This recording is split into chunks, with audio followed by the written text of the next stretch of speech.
Assalamualaikum warahmatullahi taala wabarakatuh. Alhamdulillah wassalatu wassalamu ala sayyidina Muhammad wa ala alihi washabihi ajmain. Rabbi shrah li sadri wa yassir li amri wa hlul 'uqdatam min lisani yafqahu qawli. Subhanaka la ilma lana illa ma 'allamtana innaka antal alimul hakim. Pertama-tama kali marilah kita bersyukur kehadrat Allah Subhanahu Wa Taala kerana dengan limpah kurnianya maka kita masih lagi hidup dalam lingkungan iman, Islam dan ihsan. Dan kita jangan lupa untuk sentiasa bertaubat kepada Allah Ta'ala akan segala dosa yang telah kita lakukan, sama ada kita sedar ataupun tidak. Pada kali ini saya ingin membicarakan secara ringkas dalam masa yang singkat tentang satu isu yang telah bermula ribuan tahun, ratusan tahun yang dahulu, ya.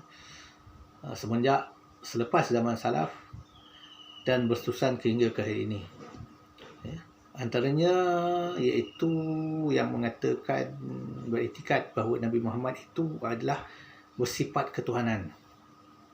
Bahkan lebih dalam lagi mereka mengatakan Nabi Muhammad itu adalah Tuhan yang bertajalli ke alam nyata, ataupun sifat Tuhan itu bertajalli menjadi manusia, menjadi Nabi Muhammad, ya. Maka mereka mengatakan Nabi Muhammad itu adalah Tuhan. Benarkah dakwaan ini? Untuk menjawabnya, marilah kita membuka Al-Quran. Baik. Kita buka surah Al-Kahfi ayat 110. A'udzubillahi minasyaitonir rajim. Qul innama ana basyarum mislukum yuha ilayya annama ilahukum ilahu wahid. Faman kana yarju liqa'a rabbih falyamal amalan shalihan wa la yusyrik bi ibadati rabbih ahada.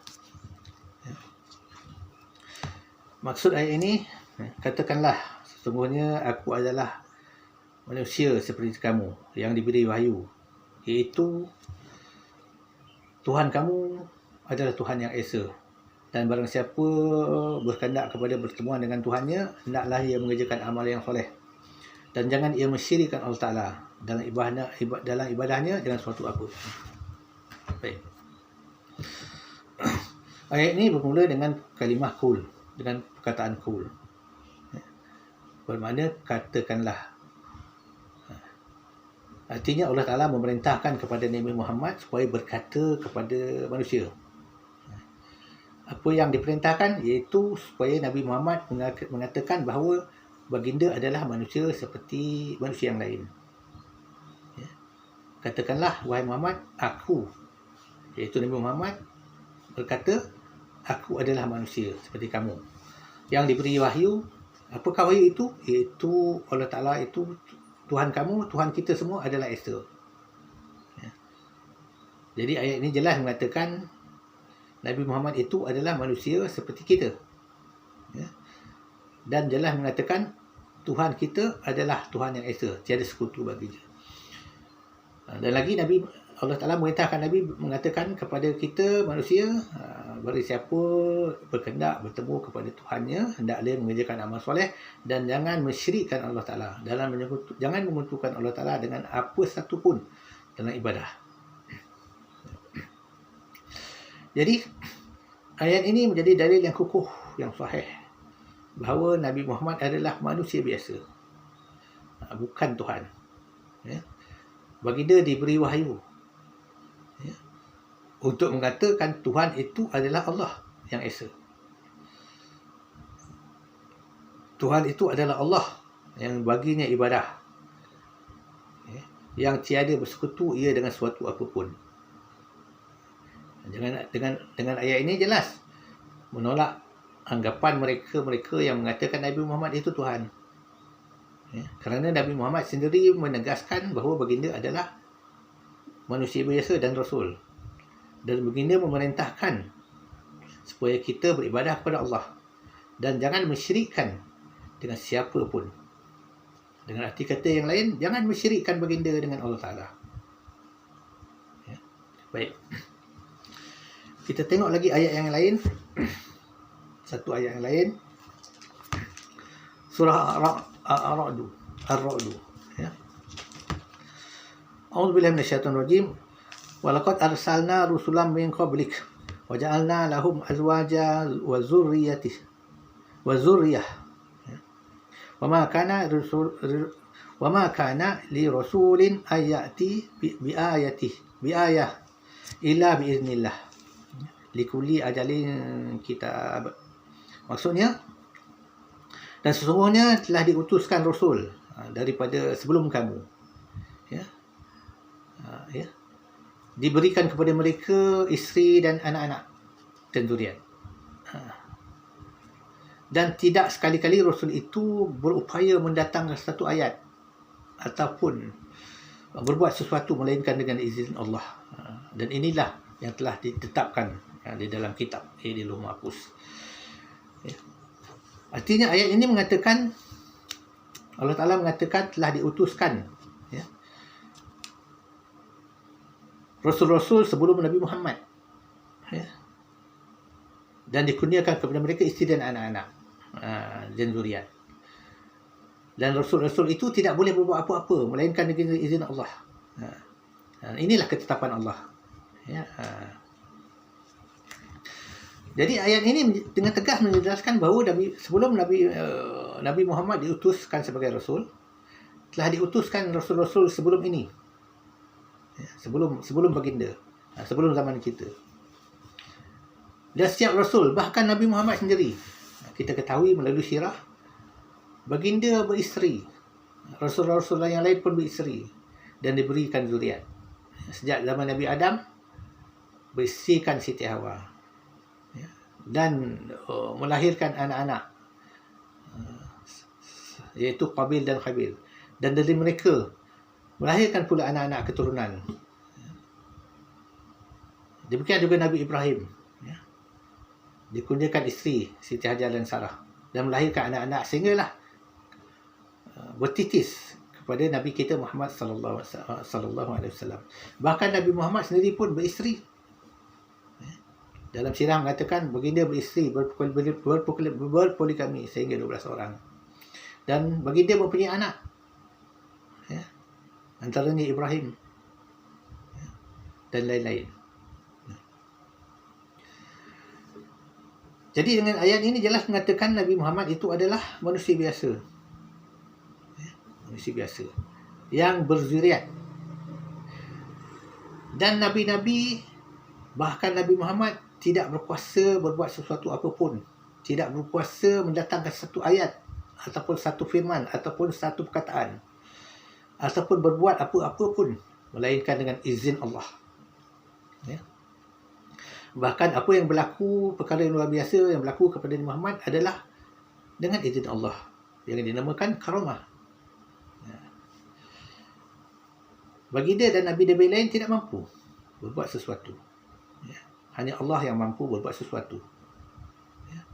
Dan inilah ketetapan Allah. Allah Ta'ala telah menetapkan bahawa segala Nabi-Nabi dan Rasul-Rasul, bahkan Nabi Muhammad, adalah manusia biasa yang hidup seperti manusia biasa, makan dan minum, berzuriat, bahkan mengalami sakit. Bahkan ada riwayat Nabi disihir. Jadi dua ayat ini jelas menunjukkan Nabi Muhammad adalah manusia biasa dan Rasul. Bahkan sabda baginda,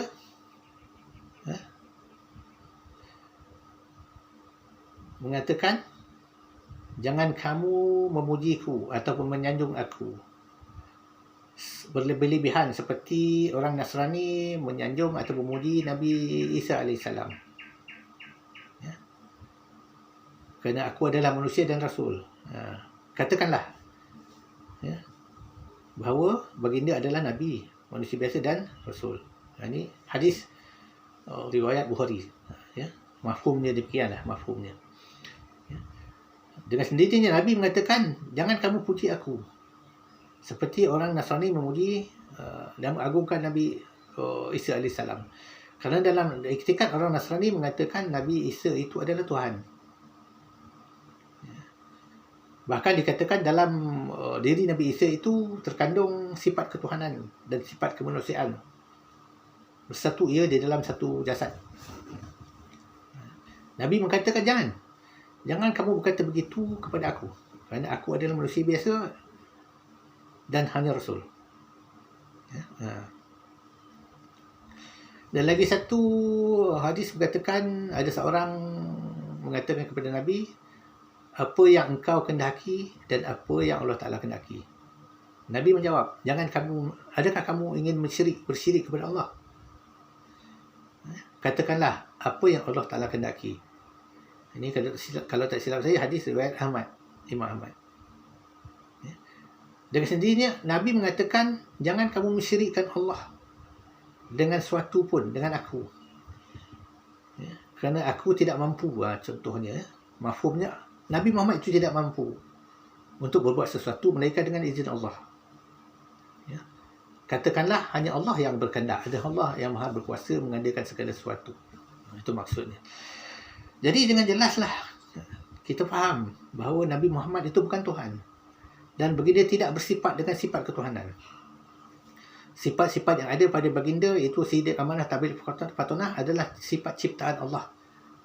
Sifat yang mulia yang dicipta oleh Allah Ta'ala kepada baginda, sebagai tempat untuk kita memahami sifat kemuliaan Allah.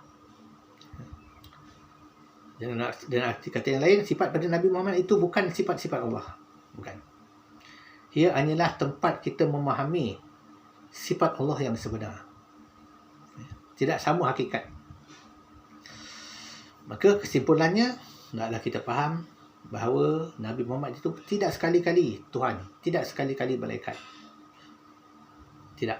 Bagi dia adalah Nabi Allah, bagi dia adalah manusia biasa seperti kita atas kewujudannya. Tetapi luar biasa atas sifatnya yang dijadikan oleh Allah Ta'ala. Berbanding dengan manusia lain. Bukan luar biasa menyamai Allah, tidak. Luar biasa sifatnya yang maksum Allah Ta'ala cipta, yang mulia, yang berbanding dengan kita. Jadi perkara ini hendaklah kita jazam, hendaklah kita fahami dengan baik, supaya kita tidak menjadi orang yang mensyirikkan Allah dengan segala sesuatu. Sekian dulu, wabillahi taufiq wal hidayah. Assalamualaikum warahmatullahi wabarakatuh.